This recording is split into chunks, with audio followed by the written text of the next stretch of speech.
खुश हूँ। चंद्रिका जी, आपकी बहू तो एक गरीब घर की लड़की होगी, ये कन्या वो नहीं है। गुरुजी बार बार यही कह रहे हैं कि देव की पत्नी गरीब घर से होगी, तो कहीं वो वसुधा तो ना है?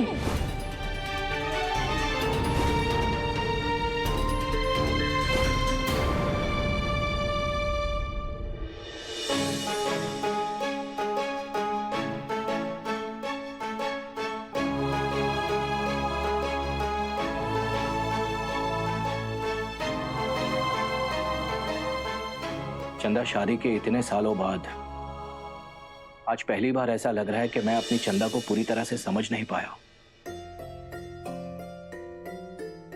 जिस तरह से तुम नीचे खड़ी वसु की परीक्षा ले रही थी, वो मेरी चंदा नहीं हो सकती। मेरी चंदा का दिल वसु पर शक कर ही नहीं सकता, और ये बात तुम भी अच्छी तरह से समझ रही हो, इसलिए अभी तक विचलित हो।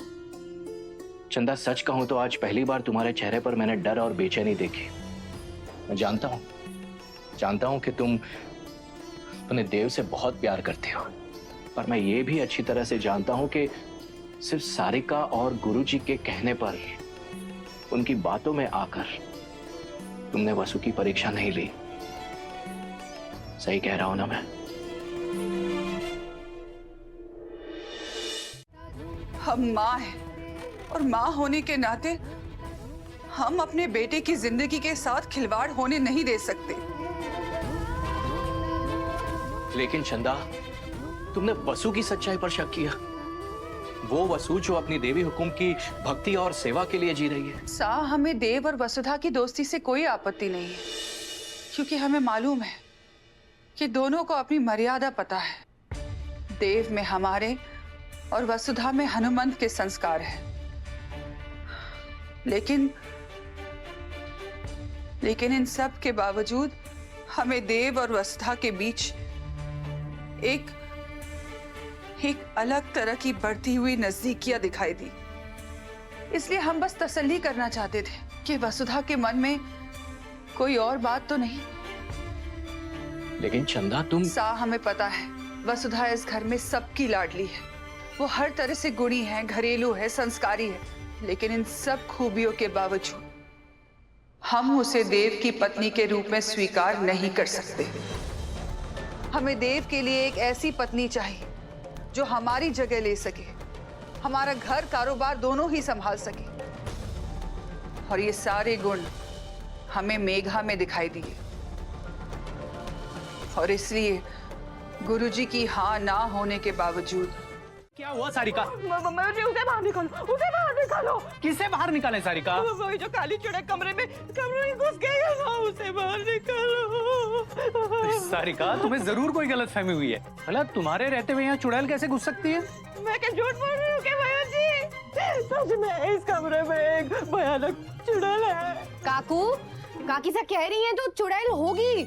हाँ काकी साहब, मतलब आप मेरे को बताओ कहाँ है चुड़ैल। मैं देखता हूँ, मैं ठिकाने लगाता हूँ चुड़ैल को। कहाँ है? हाँ, बताओ कहाँ है।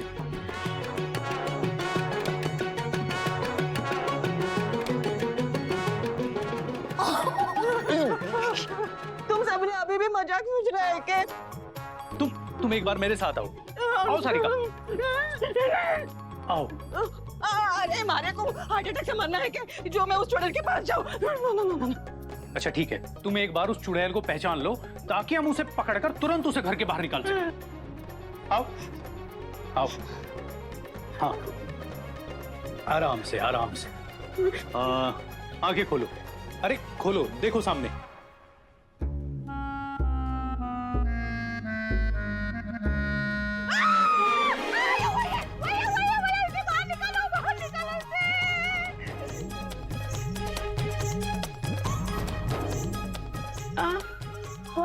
राम जी,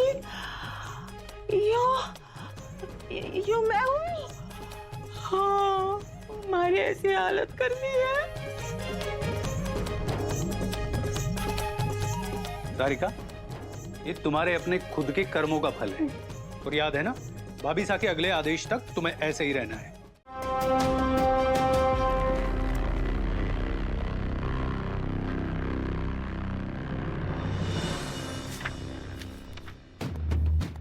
देव की पर्सनल डायरी। आज तो जैकपॉट हाथ लग गया।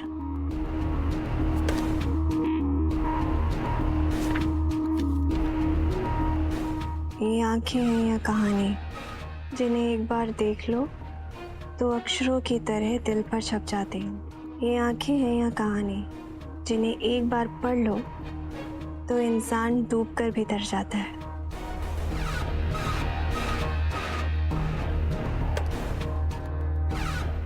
देव, मुझे नहीं पता था कि तुम इतने रोमांटिक भी हो। थैंक यू, तुमने मेरी आंखों को इतना ब्यूटीफुली डिस्क्राइब किया। आई नो तुम्हारी आंखें बहुत सुंदर हैं। और ये पोएम इन आंखों को डेडिकेटेड है।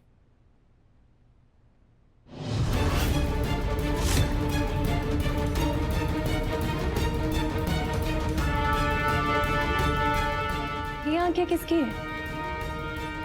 पता नहीं।